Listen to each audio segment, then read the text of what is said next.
How on earth do I sum up competing for Team GB at a European Championships?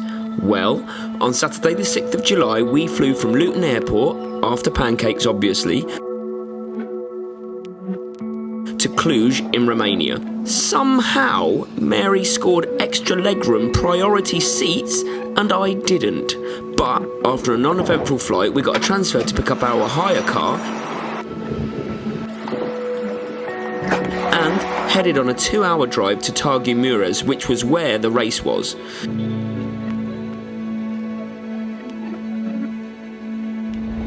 Registration was in the medieval fortress.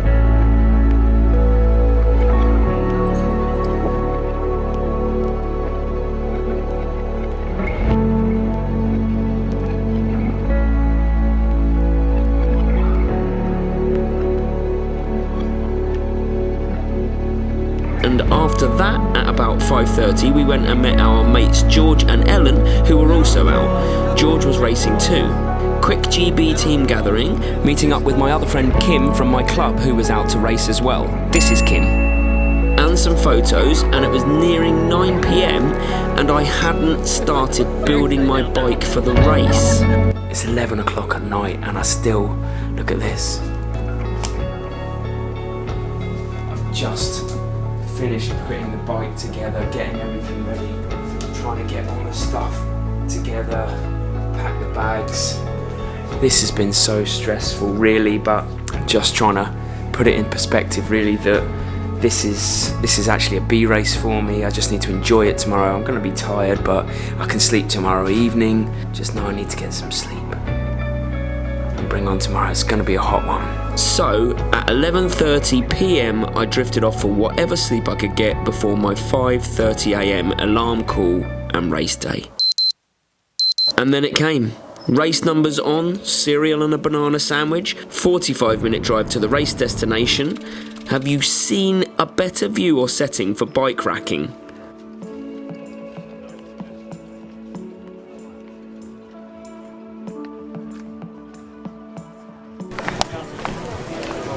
So now, it's race morning. There are worse places to be on a Sunday morning, look at this.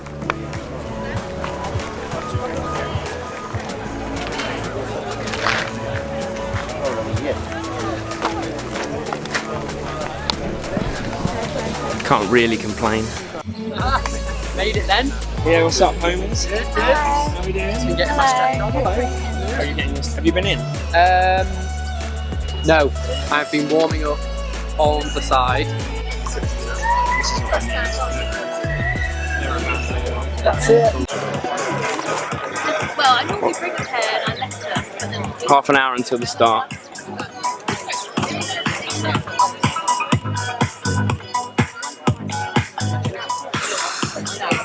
How hot is it already, would you say?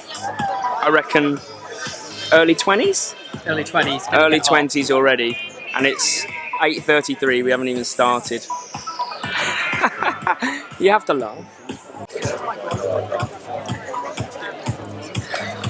Yeah, I think so.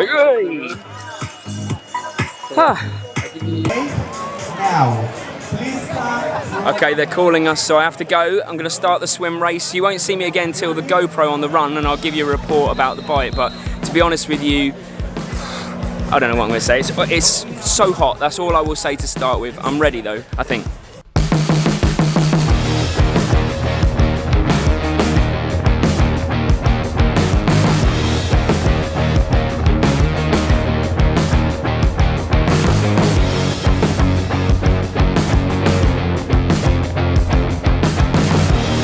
The swim was in Lake Bezid, which is a reservoir.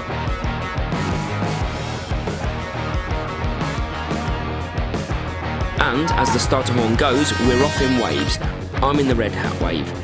The actual swim was a torrid affair, made worse by the fact that it's a non-wetsuit swim, and after being overtaken by a number of different coloured hats, I scrambled out in 41:37, which is the slowest I've ever swum that distance.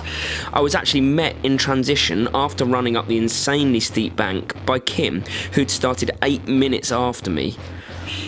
On the bike, I managed to find a decent rhythm, and whilst Brakankov absolutely destroyed the field at the front, I tried to keep my 4 laps consistent, which they were.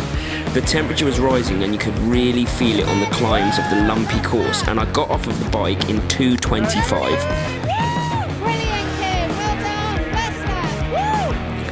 By the time the run came about, it was pure survival. It must have been about 30 degrees and there was no shade. Kim had advised me to bring a hydration vest, and as I got out onto the course, I realised I was the only one with one on. As I saw people crashing around me, and many still running really strong, even through the heat with no shade, I think I relied on muscle memory to pull out a 1:30 for the run. This was Mary's attempt to film me finishing, but finish I did in 4:43 and 12th in my age group of 39. I'll take that.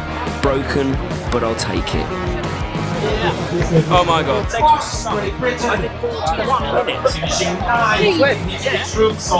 Wait, tell you what, you need to get back on the bike. Yeah, I had quite a good bike. I had a good run. I was about the same as you. I think I was 1:31 on the run. What happened in the swim then? Just get your... I could feel my legs like that, and I just I couldn't. Fair one. That's sick. Got a new FTP. What's that mean? Like a 20 minutes max effort test. Yeah, a threshold test that's really not very pleasant in 20 minutes. Really little bike. Sorry, I got way in your shot. After the race, it was quick feed, sleep. That's where the magic happens. The magic, of course, being sleep.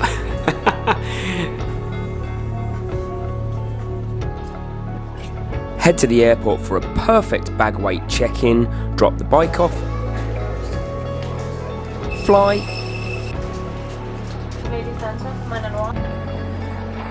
get home, and that leads us to here. A few days and a fresh haircut later. This part I'm going to use for the post-race debrief in a segment that I have come to enjoy calling... Oh, I love that bit. Anyway, I just thought I would pick apart the race a little bit for you so you got to know what I learned from it. Maybe you can take away something yourself from the things that I learned. We'll start with the swim. I can't be too harsh on myself because looking at the results, lots of the other swims were perhaps slower than they would have liked, so probably par for the course, and I'll accept it. I know there's work to do. The bike I'm really happy with because it was a 4-lap course and all of my laps were pretty much bang on the same time, which meant that I got my hydration and nutrition right. I didn't fade. 3rd and 4th laps didn't feel harder than 1st and 2nd, although I know there was a lot of people out there saying that it did for them.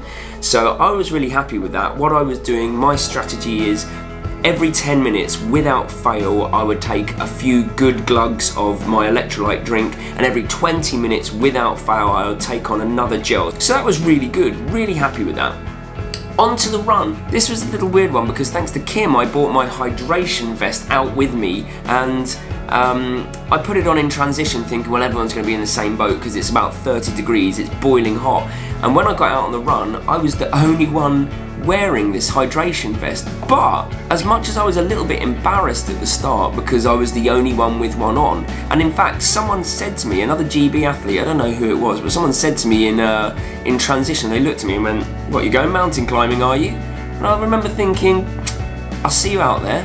And as I was out there, what I realised with the hydration vest is, in that boiling heat, I could drink whenever I wanted. I didn't have to rely on aid stations. In fact, I could use the aid stations just to cool my body down. I really think that did me a massive favour because I could pick and choose. When I was thirsty, I drank.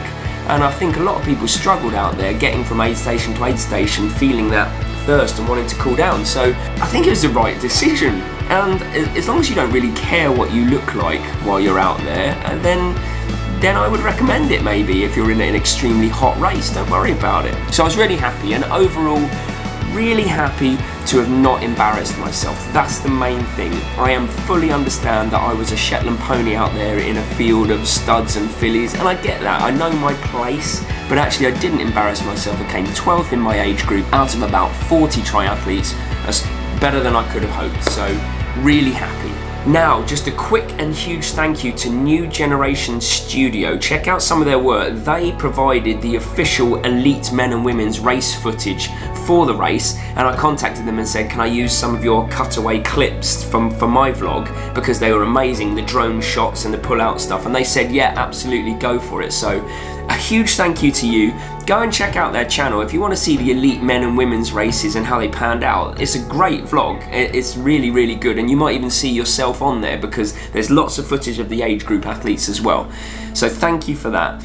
And thank you to Mary for getting the rest of the footage. I know it's hard when you're out there in that boiling hot sun, but you really made it possible for me to put this vlog together. Plus, she's my amazing #1 fan. She is the best. Quick congratulations to, first of all, Kim. You didn't see much footage, and I wish I got more footage of her, but Kim actually came 3rd in her age group and won a bronze medal at the European Championships. And I know she's extremely humble, so she won't want this to be a big thing, but I'm in awe of her. That is amazing. Well done, Kim. You are an inspiration to us all. Getting a bronze at the European Championships is something amazing that you can treasure for life.